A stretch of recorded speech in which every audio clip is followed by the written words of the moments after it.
Hello, welcome to Client Conversations. What can brands learn from sodas and how they build conversations with young people? We'll take a look at that conversation in the context of handset brands with my business partner Josh Dallywell. Stay tuned.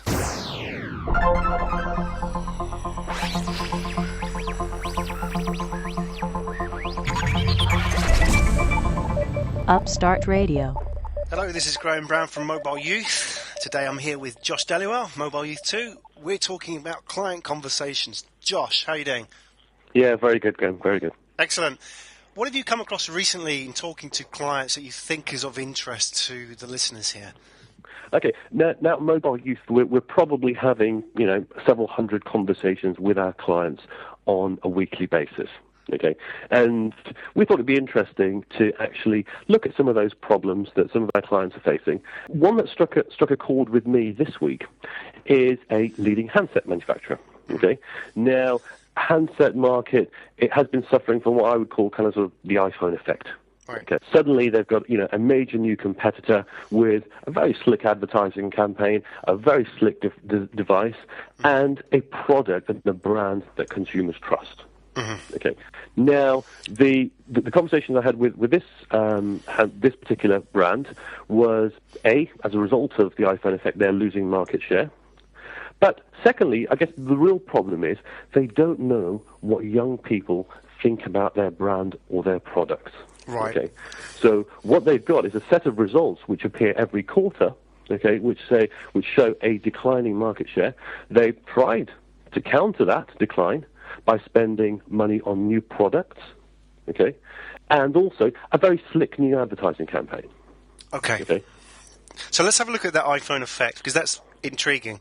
There's two real camps in which brands fall into when they try and regain the consciousness of young people. And the first one is that they try and give stuff away for free because they have it in their heads that young people want everything for free, and we'll talk about that in a minute.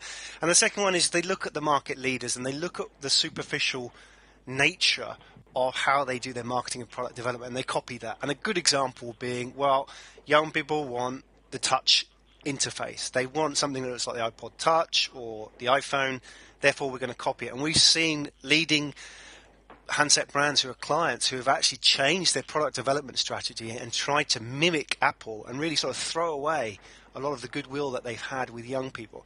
Why do you think they're falling into these two camps? Because it seems that neither is the right way to engage their customers, right? You've hit the nail on the head there with trying to mimic Apple, okay, and certainly in Apple's approach. Now, I saw an advert just last night on TV, okay, featuring a new handset, okay, from a competitor of the brand that I was talking to earlier this week, which featured, okay, a transparent keyboard. Now, if you look at any of the Apple ads, and obviously there's hundreds of them all over YouTube, okay, and I went through them thinking, I can't remember the last time that an Apple ad featured a feature as a benefit of the product. Well, this approach is very typical of marketing that has little direct contact with the customer, right? And I did an interview recently with both Dan Pancras from DDB and Victor Nguyen-Long, who worked extensively with Red Bull and Coke, both available on the Mobile Youth website and on the Upstart Radio.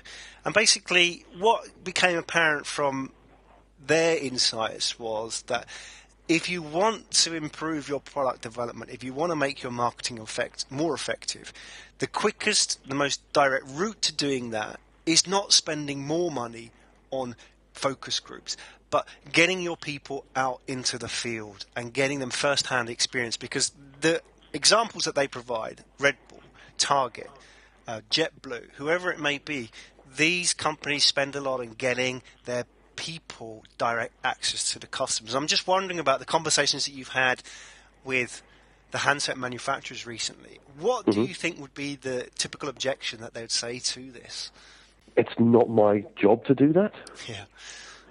I don't get paid to go out and talk to customers. We find this recurringly, not just with mobile companies, but a lot of brands out there, which is the person whose job it is in the marketing department, okay, to actually find out what the consumer is thinking, has actually very little contact with the consumer.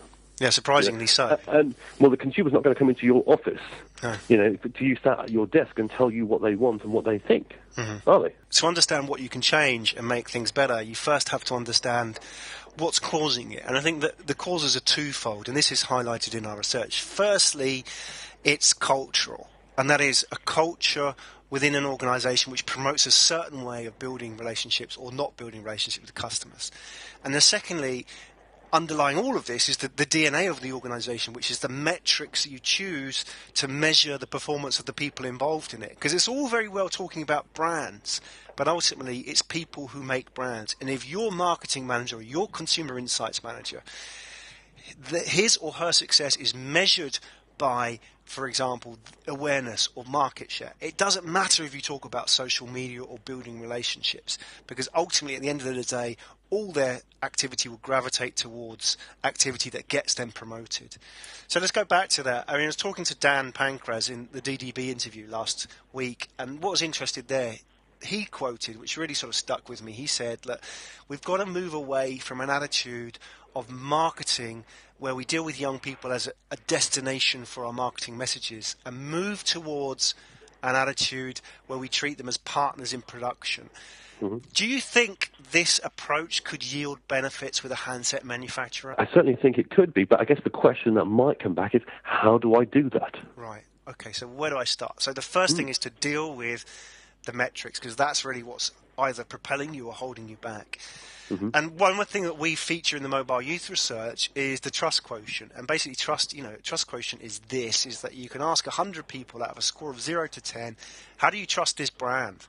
And you get an honest answer, and you can get measures from, for example, you get from way down there in the 200s and 300s for brands which are struggling to get their marketing heard, to brands right up there in the 700s and 800s, the Apples of this world, the Threadlesses of this world, that really don't have to push their marketing. It's really pull from the consumer's side. Young people aren't buying a competitor's mobile phones necessarily because they're better or slicker, okay? But it's a brand that they trust more. Yeah. Okay, and that's often a little bit more difficult for an organisation to do than say they're buying that because that's faster. Yeah, yeah. It's a more long-time organic approach, isn't it? And I was speaking to Ian Voteri, who worked extensively with ESPN in the X Games, and really going into depth about how that organisation built a grassroots movement, and that happened over 12 years. So, the challenge is that that's an organic long-term approach which required a lot of faith within the organisation and a degree of risk-taking. And what we're talking about here is stuff which could be actioned within, a monthly window. So I'm wondering how you can make changes to trust within your organisation in the short term. A lot of the time, clients are looking for something that they can do quite easily, quite simply, okay, and it doesn't require them to go in front of the board asking for more money. Okay, because especially in the current climate, that doesn't work very well. So it's got to be something that the clients can do today. Okay, it's some of the stuff that we've been asked to do more recently. Okay, now if you want to know what customers are thinking, your customers are thinking, go out and talk to them. Okay, and one of the best ways that we found to do that is rather than set up expensive focus groups where you're inviting your customers into your office or kind of lab-like conditions. Okay, so the one thing that you could do today is get a camera. It can be a still camera, it can be a video camera, and go out and photograph and video your young customers out there. And talk to them and build a dialogue with them, get some honest feedback, because out in the street they're a lot more honest than they are in the focus group. And if you can't do this, then you could get an intern to do this, could you? And interns love doing this kind of stuff, right? We do it. That's the other thing. This is the kind of stuff that we're doing already with several other brands and ad agencies, okay, in terms of actually measuring opinion and finding out what young people think about of not only a particular brand, but that brand's competitors. We obviously also help you develop the questions as well. Excellent. Good. Well, good insights there. We'll revisit our client conversations next week. Josh, thanks a lot for your time. Thank you. You're listening to Graham Brown and Josh Dallywell from Mobile Youth talking about client conversations.